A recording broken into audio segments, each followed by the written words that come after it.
unlocking the financial genius within you. That's what today's subject is about here on day 17 of Personal Power. I want to talk to you today about what I think it really takes to become wealthy in financial terms. Specifically, we're going to talk about today how to condition yourself for wealth. Because I'm going to make a statement right now that may sound like an oversimplification to you, but I have to tell you that it's true in my experience. And my experience is how to shift myself and other people's finances from struggling to absolute total abundance. And that statement is this: if you do not have enough money in your life, there is one and only one primary reason. You have not conditioned yourself for wealth. And I'm going to show you exactly how to do that in these two tapes, today and tomorrow combined. Let's start with a little understanding about money. First of all, when you talk about money, have you ever noticed what an emotionally charged issue it is for people? I mean, people usually go one extreme or the other.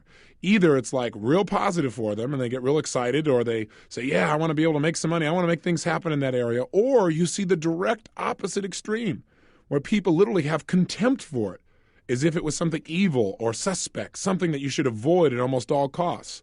And that usually shows up, obviously, in their lack of economic well-being. Why is it such an emotional issue for us?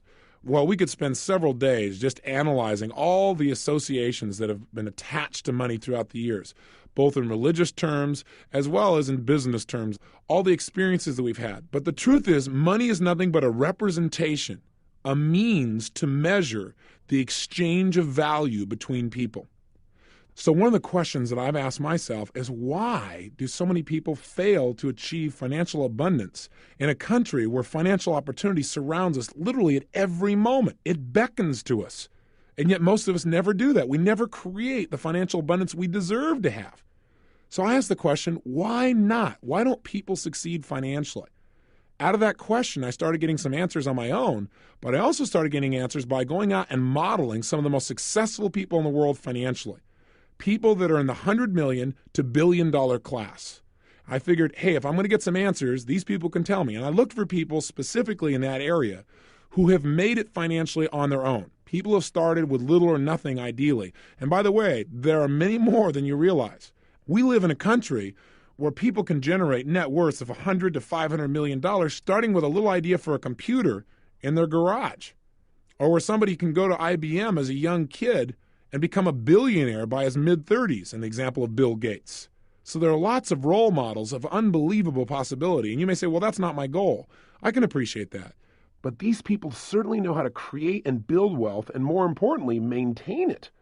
You know, years ago, there was a book written called Think and Grow Rich, and I'm sure you've heard of it. You've probably read it as well. It's one of those very first books that I read when I first started reading personal development material.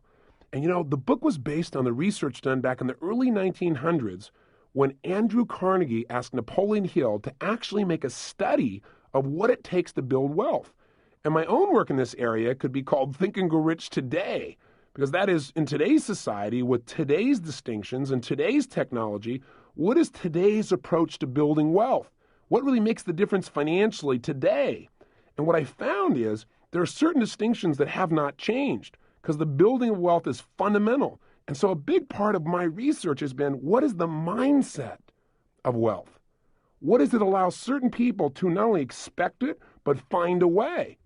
What I've found is that most people, even when they learn how to do things, if you don't handle what we're going to do in these next two sessions, they usually sabotage it. Because most people have what I call wealth wounds. In fact, I'm working on a chapter for a book called Wealth Wounds, the 7 reasons why most people never make it financially and how to heal those wounds. And what I want to give you is a small preview here of at least some of those basic fundamentals right here in this program so that you can begin to use those right away. So the obvious question is, what is the number one reason why most people fail financially? And the answer is so simple that it eludes most of us. It's because we associate negative things to having excess money. In fact, the word excess by itself for most people is a negative. So I wonder why we don't ever have it. The very thing I talked to you about here earlier in this program, the thing that runs our whole life, is 2 things. What are they? Anything we associate pain to, we're going to avoid, especially if it's major pain. And anything we associate pleasure to, we're going to move towards. Now, you may again say, well, Tony, what are you talking about? Of course I associate pleasure to making money. Because if I had money, then I could really have more time to be with my family. I wouldn't have to work at certain things. Or if I had money, I could give certain things that are really important to me. Or I could support a specific charity I believe in. Or you know what? I could travel. Or I could just do whatever I wanted as quick as I wanted.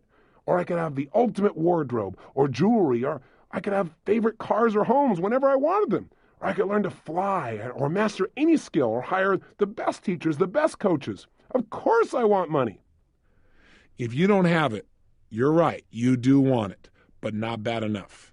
Because while you want it, you have an approach avoidance. You also simultaneously have all the negative associations. And we alluded to these earlier. I don't know if you remember them, but I want to remind you, repetition being the mother of skill. What are some of the negative associations that people sometimes link in their subconscious mind to money that keep them from literally attracting it? Or they start to attract it, and then their brain gets scared and says, oh my God, this might lead to pain, and then sabotages it. Well, some of them are things like, in order to make it, I'm going to have to work so hard, I'll have no time to enjoy it. So why even try? Or, gosh, by the time I earn a lot of money, I'll be old and gray anyway, so why even go after it? Or, to make money, you got to be really smart, and I'm not smart enough. Or, to make money, you have to take advantage of other people, and I could never do that. Or something like, well, gosh, you know, if I made money, I wouldn't have any time to be with my family. Or if I made a lot of money, people will start judging me. Or if I make a lot of money, well, then I'll just have to pay more taxes, and then the IRS will be after me, and then what'll happen? People usually worry about these things, and people have no money at all to start with. They knock themselves out of the game before they even get to bat.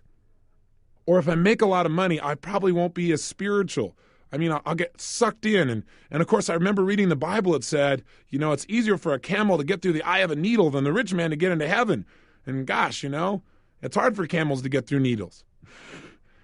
Classic misinterpretations like that cause people to live in experiences of lack. And I don't know of any place in the world where when people feel like they're living in lack, where they feel like they don't have enough, where that encourages the highest level of the human spirit to come out on a consistent basis. Now, I might be wrong about that, but I got to tell you, wherever I see lack, I see crime in mass. Wherever I see lack, I see people trying to escape with drugs. Wherever I see lack, I see people taking advantage of other people and making it okay, justifying it by, well, I had to survive. I don't think lack brings out the best in the human spirit. I think when we have abundance, what happens is we stop focusing on ourselves and how we're going to survive, and we have enough to start focusing on who we really are, which are human beings or spirits that are here to contribute. And I think when you're in a position of trying to survive, your focus is on you. When you've learned to handle that message, when you really know you've got your act together and you don't have to worry anymore, it's much easier for people to look at how can I contribute to my fellow man. Now, I'm not saying that you can't come from a position of lack and be a contributor.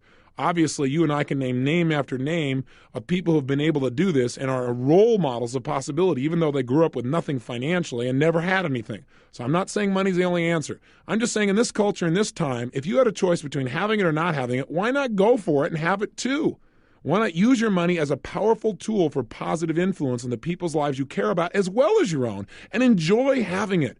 Get off the guilt trips that have stopped you in the past. It is that sense of guilt that if you have more money than somebody else, or what if you made more money than your father? Oh my gosh, God, what a wound that would be. It's that kind of thing, those negative associations that are keeping you from having what you want. So if you do not have all the money you want in your life, you associate more pain to having more money than you have now than not having it. It's that simple. Now, with the technology that we've learned, you can condition yourself to change those feelings and those beliefs.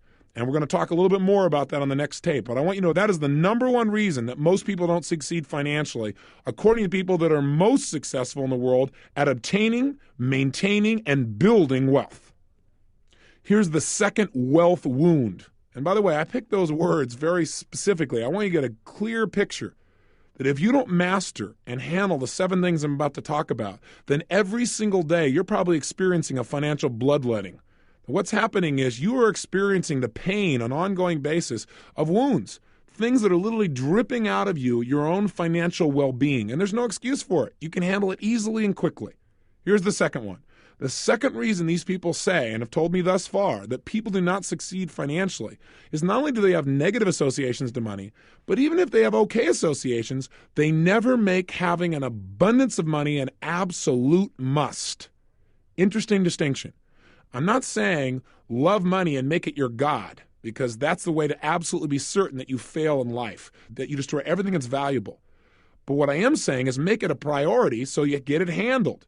And make the priority not just getting by. Make the priority massive abundance and come up with a specific figure you hold yourself to. I'll give you an example. People who consistently stay at a specific weight, who are once fat but really stay thin and they don't really vary a whole lot.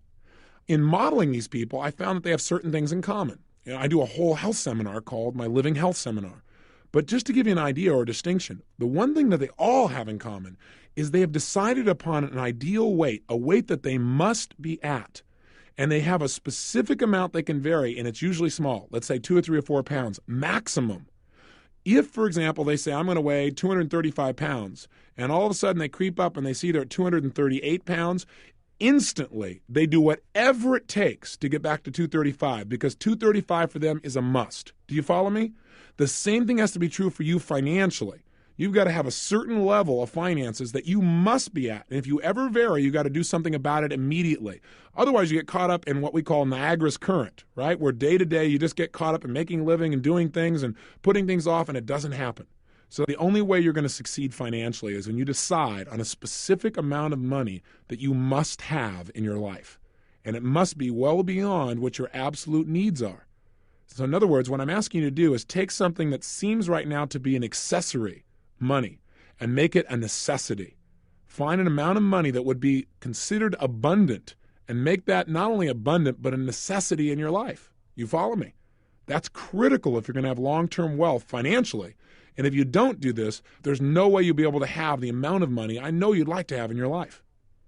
The third major wealth wound that drains most people dry financially, in fact, keeps them from ever developing a great deal of wealth in the first place, is suffering from the problem or falling into the trap of never ever developing an effective strategy on how to build wealth in the first place.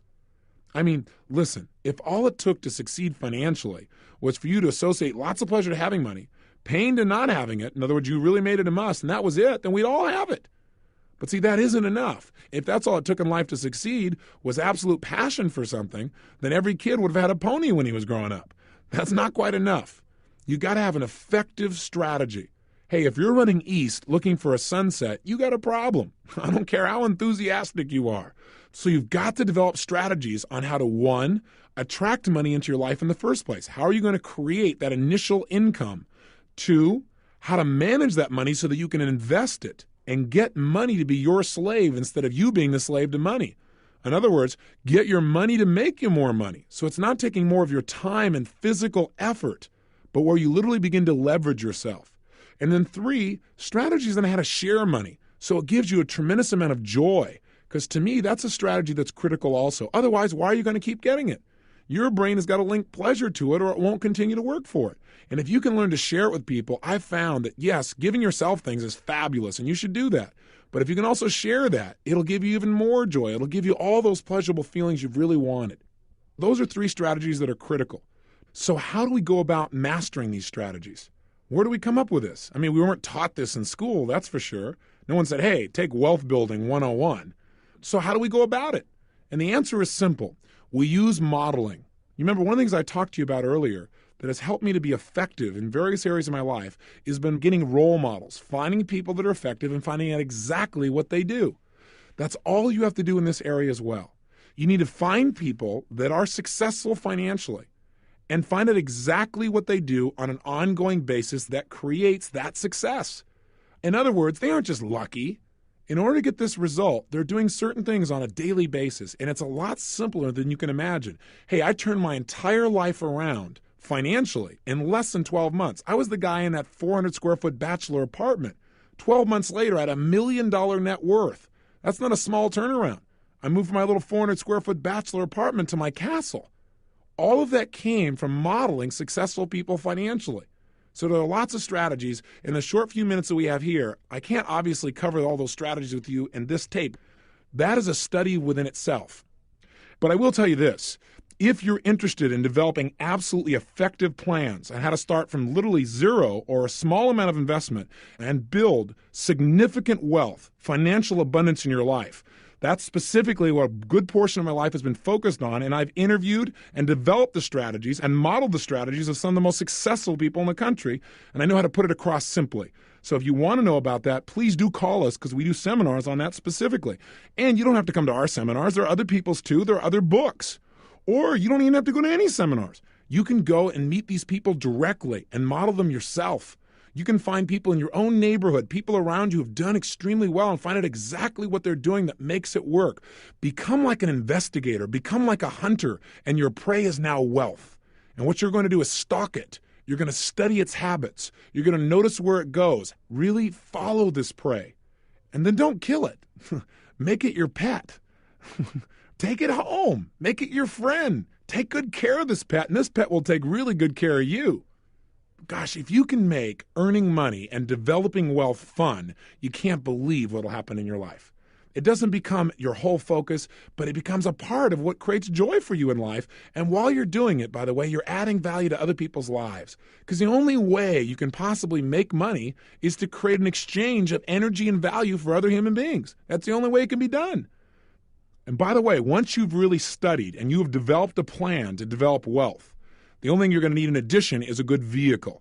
And again, part of your plan should be how to get that vehicle, how to develop something for you so that you're earning money even while you're sleeping.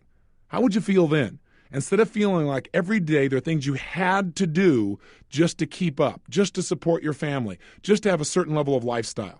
So developing not only a plan, but the right vehicle is very, very important. And again, that's things that we teach and things you can learn on your own by modeling other people. But that is wealth wound number 3, failure to get an effective strategy for consistent wealth building. Here's wealth wound number 4. This one's pretty simple. Failure to consistently follow your plan once it gets set up. See, there are people who actually have developed a good plan. They've got some good role models. They worked really hard. They've studied finances, but they don't get themselves every single day to follow through. Like, for example, I'm sure you've heard about all the different kinds of programs where people teach people how to get rich overnight. And you know what? Some of them really would work. A lot of them don't, obviously. A lot of them are scams. But some of them really do work. The problem is people don't work them. They go to a seminar and they learn how they're supposedly going to build something financially, but they never follow through. It's mind-boggling. But the problem is they don't have what we're teaching you, which is how to get yourself to follow through, how to condition yourself so you consistently take those small steps that create huge financial abundance. I mean, one of the simplest examples that I can give you is one you probably already know about, but the question is, have you followed through on it? And that is the whole principle of compound interest. You're familiar with it, aren't you? Gosh, if you're not, you need to introduce yourself to the principle. What it basically says is this: if you take a certain amount of money and you set it aside, and all you do is allow that money to continue to bring you interest, in other words, you lend it to a financial institution or make a simple investment, a very secure investment, and you get a return of, let's say, 10% or 16%. Now, by the way, when I say that to some people, they say, oh, you couldn't get a secure investment at 16%. They simply don't know the strategies. There are people whose net worths are over $100 to $500 million who will tell you that anyone, even with a very small amount of money, can earn over 20% annually on their money in a very secured way. In fact, that's part of the strategies that we teach in our money seminars. But the point is, let's just say you took a small amount of money. Let's say, for example, $325 a day, $100 a month. And all you did was invest that and got 16% return on your money. And all you did was do that every single month. In other words, every day you followed your plan. You put a little $3.25 away, $100 a month, and you invested it at 16%. What does that mean if you don't take that money out and you really stick to your plan? Answer: after 5 years, what you have is $8,000. After 10 years, you've got $21,000, just at $100 a month. After 15, over $41,000. After 20 years, you've got $75,000. And after 25, you've got over $125,000 by investing $100 a month. Now, maybe that's not going to make you wealthy within 25 years, but we're talking about a simple little thing you could do every day that would be absolutely painless. Hey, let's say you decided to be a real big spender. You said, I'm going to be a major investor. I'm going to put a big $6.50 away a day. That's right. I'm going to cut down on a few Pepsis. I'm going to cut down on a few boxes of cigarettes, whatever it is that you'd spend that on, and I'm going to actually put that away and invest it each month. That's a whole $200 a month in investments. Again, at 16%, check this out. After 5 years, at only $200 a month, $6.50 a day, you've got almost $19,000. After 10 years, without touching it, simply $6.50 a day, investing it the way we would teach you to, real simply, you'd have over $60,000. After 15 years, $150,000. After 20 years, over $350,000. After 25 years, you have just under $1 million just by putting aside $6.50 a day. See, the biggest reason most people don't make money is not because they can't figure out how to do it, but because they don't follow through. They don't do those simple little daily things that can make them successful. And again, this is not the only way to be wealthy. This is just a nest egg. This is not learning all kinds of active strategies. This is not learning all the ways you can build wealth through additional income. This is just taking the small amount of resources that any human being can virtually get their hands on, and you can develop it. That is a major wound, not following your plan. Obviously, what we teach you is how to be able to get yourself to follow through in anything, especially a financial plan. Here's wealth wound number 5, relying on experts. You go, what do you mean, Tony? I mean, who else can I rely on? Take a wild guess. Yourself. You've got to get to the point where you have enough expertise that you can make your own financial decisions. If you don't, you are going to experience a major financial wound, and it may kill you financially. It may destroy you financially and create something like bankruptcy. I'm speaking from experience. I was in a position where I thought, I don't want to have to deal with this money stuff. I don't care about money. I just want to go out and help people and do my thing. Yeah, well, I got a company and stuff, but let somebody else handle all that. Well, I let them handle it all right. And I woke up a few years later, $758,000 in debt. I mean, try that on for size. When you've been working and doing 270 seminars in a year, every day giving 100%, caring about people and not paying attention. And I got good advice from good people. But the bottom line is they gave me advice that wasn't effective. You've got to know. I'll tell you another area you better become an expert in, and that's taxes. Because the tax laws are changing so often, and even the experts who are supposed to be able to tell you exactly what to do can't agree. So either you give up and hope everything's going to work out well. The IRS won't buy that. If there's a problem, they're going to come see you, not your accountant. So if your name's on the line, you better know what's going on there. Otherwise, you could get yourself in big trouble. And if you know what's going on, you can pay the appropriate amount of tax and not more than the appropriate amount of taxes that are out there as well. Hey, listen, you want to know how important taxes are? 1/3 of all the wealth you're going to earn in your lifetime goes to the government in taxes. 1/3. Best you learn to manage that effectively and not overpay. That's not being intelligent. That's not being patriotic. Listen, if you want to help your community, take that money and invest it directly in a charity or something you really care about directly. Don't overpay simply because you don't know what the rules are. Just remember, you're going to spend more money on taxes than you'll spend on your children's college education or virtually any other investment you're going to make in your life. So it makes sense to understand this area. Again, I'm not saying just go out and only be a self-study and don't get any input and don't get any advice. I'm saying bear in mind that the decisions that you make financially are your decisions. You will pay the price or you will reap the rewards. So best you understand them. Wealth wound number 6, financial complacency. Hey, if you want to make sure that you absolutely fail in life, the quickest and easiest way is to begin to rest on your laurels. That is to get so comfortable that you stop paying attention. You stop doing the things that are necessary that create success.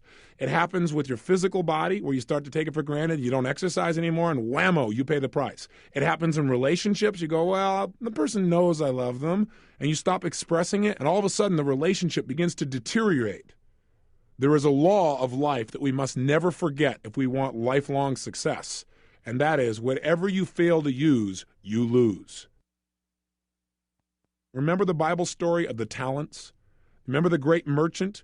One day he knew he was going to go on a trip and be gone for quite some time, and he wanted to make sure that his money, his talents, which was a measure of silver in those days, was going to be invested effectively, that in fact he would prosper even while he was gone. A very wealthy and bright man. He decided to entrust his talents into his 3 servants. And he brought the first servant in and he explained that he'd be leaving. And then he said, I'm going to give you 5 talents. Please take care of them while I'm gone. The second servant he brought in, he said, I'm going to give you 2 of my talents. I'll be leaving. Please take good care of them. And I'll be checking in with you when I come back to see how you've done. And again, he did the same thing with a third servant, giving him only 1 talent. When he finally returned, he called each of the servants in one by one to see how they'd done with his talents. The first servant came in and said, Sir, I took the 5 talents you gave me, and I traded them, and I used them, and I invested them, and they have multiplied. I now have for you, sir, 10 talents. And the master said, well done. That's excellent. He brought in the second servant. He said, what happened with you? The gentleman said, well, you gave me 2 talents. It's kind of scary out there a little bit. I went out there, some people tried to steal one of the talents. It was kind of tough. But I hung in there, I pushed real hard, I made some wise investments, and sure enough, I've doubled the talents. They've gone from 2 to 4. And the master said, well done, that's excellent. The third servant was called in, the man who was given 1 talent. He came in and the master asked him, what did you do with the 1 talent I gave you? He said, sir, well, you only gave me 1 talent. So I couldn't afford to take any chances, so I thought I'd protect the talent by taking it and wrapping it in a napkin, and then I buried it. That way nobody could steal it. The master turned to the servant and said, you, sir, are a wicked and slothful servant, which I guess means he was kind of upset with him. And the bottom line, he said, take that talent from this man and give it to the man who has 10. Now you might say, well, that's not very fair. Hey, nobody said life was fair. But in reality, those who do well with what they've got will be given more. And that's the first lesson to get from the story. I think the second lesson is, lots of people, when I talk to them about wealth wounds, why they don't have money and how they can turn it around, the first thing they tell me is, I don't have enough to do this. I don't have enough to invest. Listen, you don't have enough not to invest. You must find a way. Otherwise, you will never have what you want. Bearing what you have will not give you more. It will cause life to take away what little you do have. So the message is, right from the Bible itself, if you don't use what's given to you, you're going to lose it, period. You've got to make sure that once you start to succeed with your wealth, that you don't sit down on it. Because, see, if you don't actively try to build more, you're not adding more value to other people. The only way to multiply your wealth is to invest your money, which creates more opportunity, more possibility for others around you. Otherwise, what you're doing is hoarding, and it will be taken from you. Make sure you don't get so comfortable that you stop focusing. Financial wealth comes from consistent focus on how to continually create, maintain, and build your financial foundation. So we've talked about 6 very powerful wealth wounds, things that drain our capability financially and cause us to erode the foundation of unlimited financial possibility and freedom. What's the 7th one? Well, let's imagine that you've handled the first 6 and you've really done well and you've built something up. And now you finally have got something here. You've really built some wealth. You've got a major foundation here. You got some freedom. And then one day something happens you never anticipated. Something happens you never thought would happen in a million years. You have what we call a minor disappointment, like losing 50% of your wealth overnight. Or like being in the stock market one October day and seeing all that you've worked for dwindle down in a matter of hours. How does this relate to wealth wound number 7? Well, number 7 is what kills most people even after they begin to really succeed. It's the final kicker that if you can master this wound, if you can patch this wound up and heal it, you can remove all the scars from your financial body and actually get to experience what it feels like to move in the world we call wealth, abundance, an unlimited sense of possibility in your ability to create opportunity for yourself and the people you care about, the opportunity to have influence in your lifetime. If you can heal number 7, you get all of that. If you don't, all of a sudden, everything you work for drops out. And wealth wound number 7, I'm sure you've figured out by now, is allowing financial crisis to turn into financial ruin. In other words, I don't care who you are, how bright you are, how successful you are, how hard you work at being brilliant financially, I can guarantee you one thing. You're going to have some major learning experiences. Remember earlier when we said that success is the result of good judgment, that good judgment is the result of experience, and that experience, unfortunately, is often the result of bad judgment? I can guarantee in your lifetime there are going to be places where you have bad judgment. The best financial managers have bad judgment. There are things you cannot control.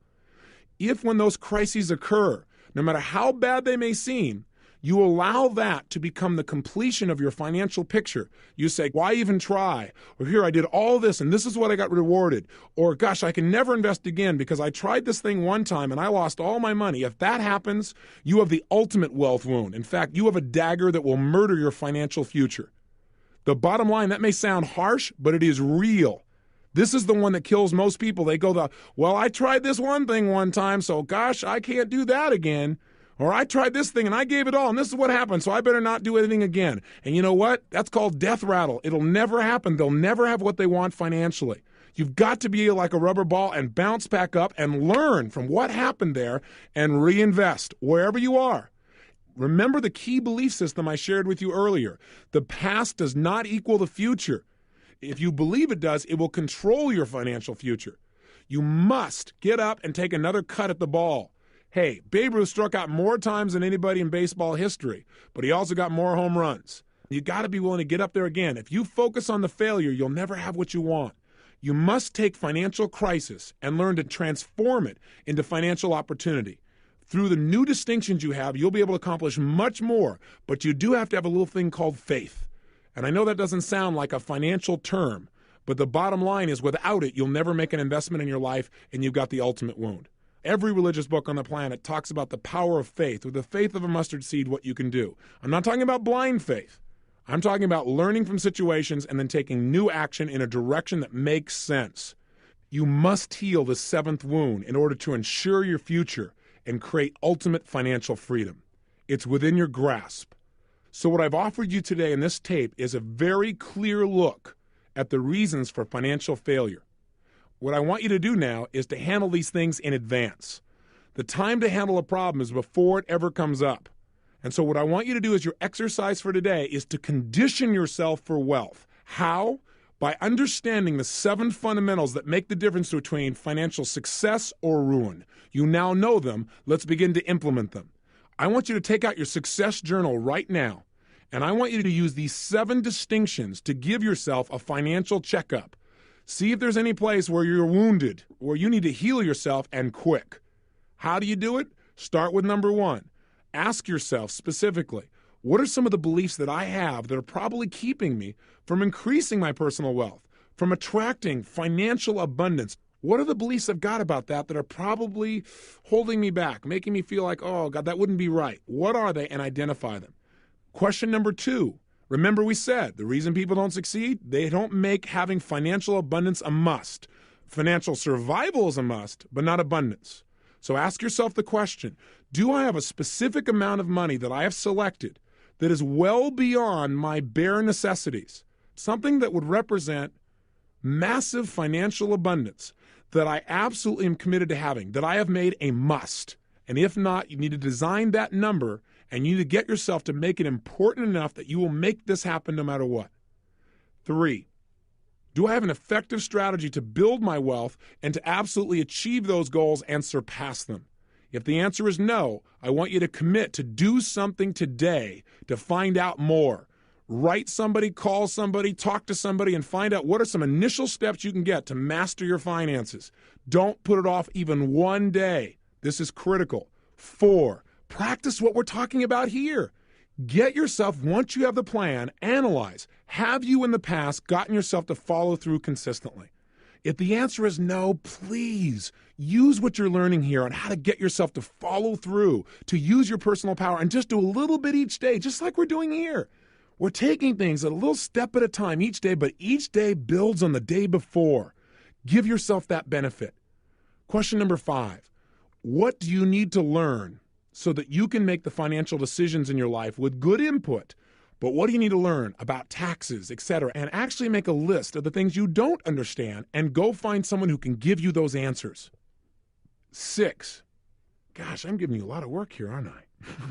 I've gotten carried away here, but this is an important subject, and I want to make sure this gets handled for you because I see so many people that have such a great life emotionally and mentally and their family, and I see them in so much pain because they just haven't handled their money.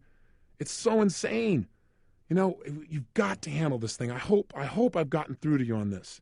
And I've given you a lot of homework. Just do it, okay? All right. 6. 6, just write yourself a sentence or two that makes it really clear why you're going to continue to follow through, even when you start to succeed, where you won't get caught up in going, well, I'm doing pretty good, where you'll keep a financial vigil. Don't do what I did. I had to learn the hard way. Learn the easy way. Pay attention to your finances consistently. Don't just, get comfortable and allow things to dwindle or give up the power to somebody else.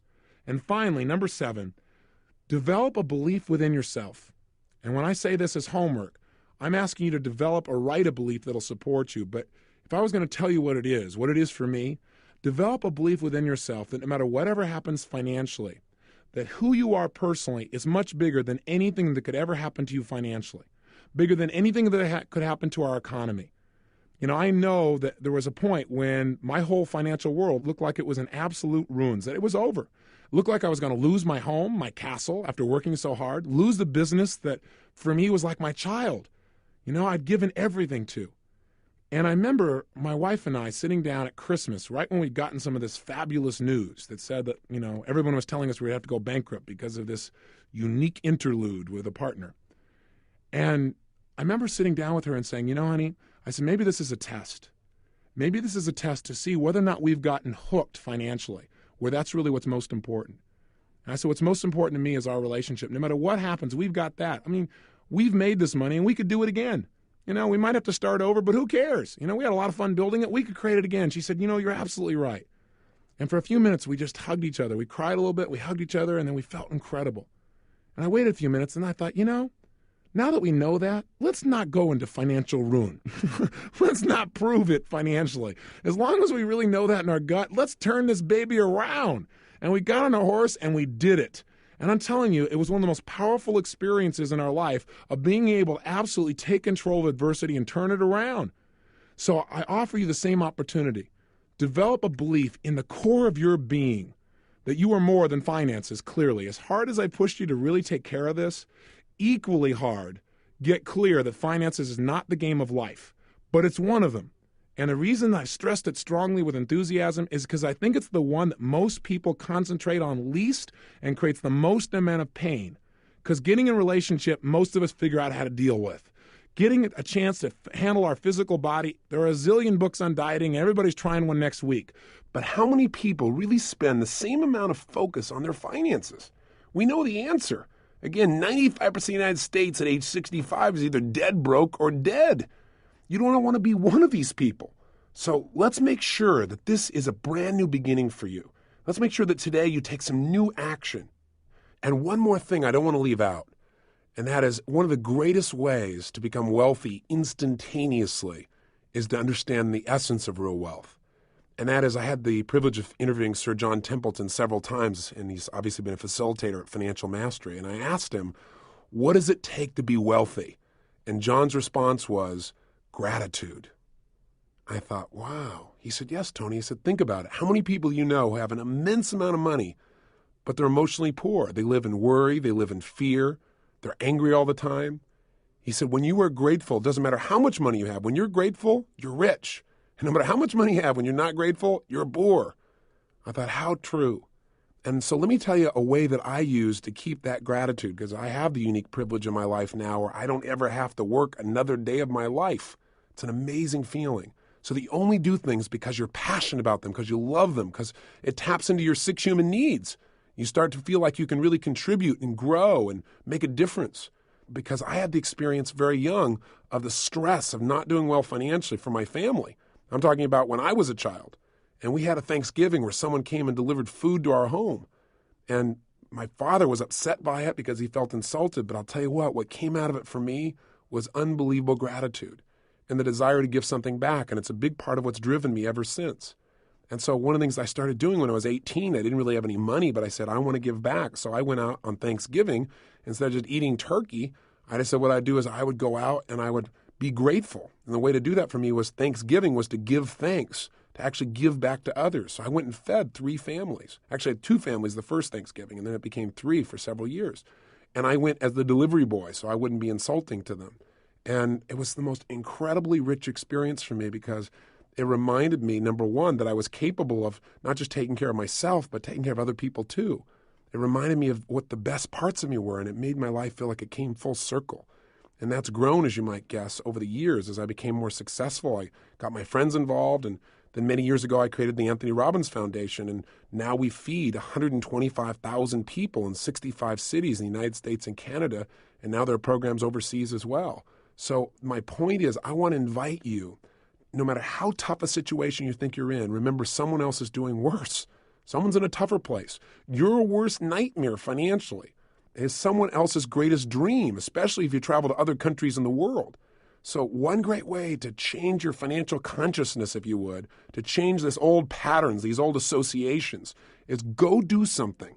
Go do something in the next 3 or 4 days for someone you don't know. Go do something where you give, even if you feel like you got nothing to give. Give of your time, give of your energy, give of your money. Because when you do that, you teach your brain that there's more than enough. And that'll start to make you feel grateful. It'll make you feel like you're contributing. And that'll make as big a change as any other form of neuroassociative work you could ever go about. So really, don't just think about this. Go do it. Go do something. Either go and work just for an hour at an old folks' home, or go and talk to somebody who wants a friend, or go and commit a small amount of money, no matter how tiny you think it is, and make a difference to something you believe in. Or take your kids and go down to the shelter and just spend an hour feeding people. Do something good. And I think you'll begin to feel like, hey, I deserve to do well. And I'll tell you one other belief I have, one final one.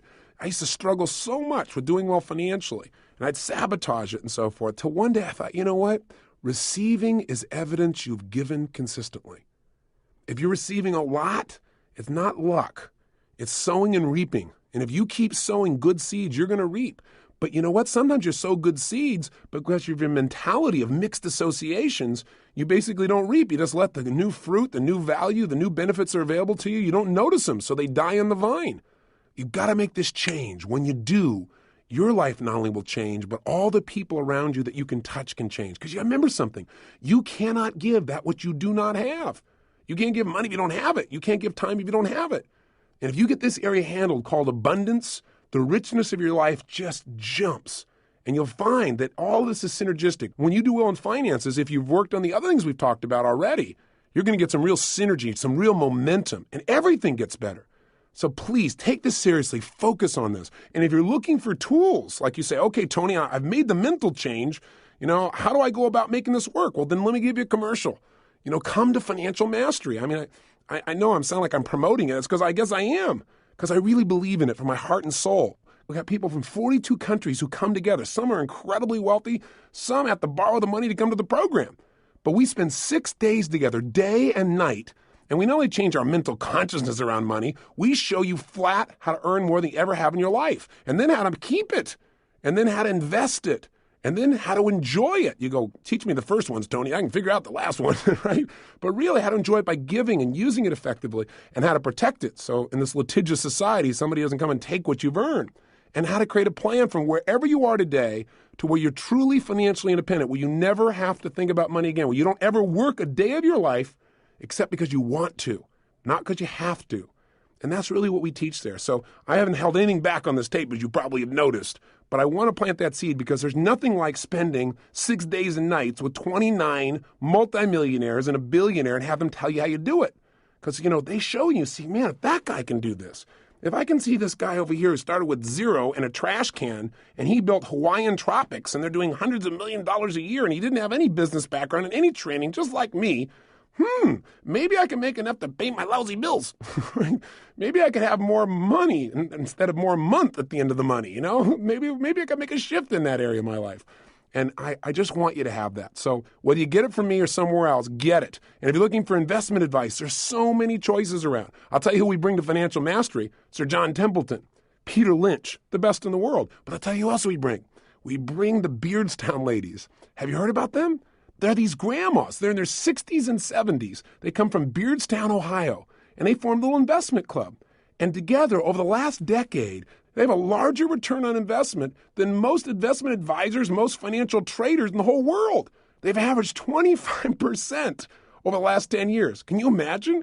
But what's so cool about them is they come in and instead of just, you can go read their book. But at the seminar, what we do is they come in and they become like our grandmas. We adopt them, they adopt us, and I say, now, how do we do this? Walk us through it. Let's actually investigate like a company nearby. And we do a field trip. And we actually look at the company and they show you exactly what they do. And we all do it together. And what's really neat is like one of them gets up and says, now let me explain to you why investing is so much easier and so much more fun than knitting. Right? And she goes, no, really, it's much easier. Let me show you how. It is so cool. So, and then you leave with your own computerized plan of how to achieve your goals based on your goals, not what someone else has laid out for you. So anyway, I'm giving you a bit of a commercial here, but all I'm trying to say to you is two things. Get a plan. If not with me, get a plan somewhere. Change your associations. And one of the most powerful ways to do that, besides everything else we've talked about, is contribute. Go do something for other people. Just prove to yourself there's more than enough.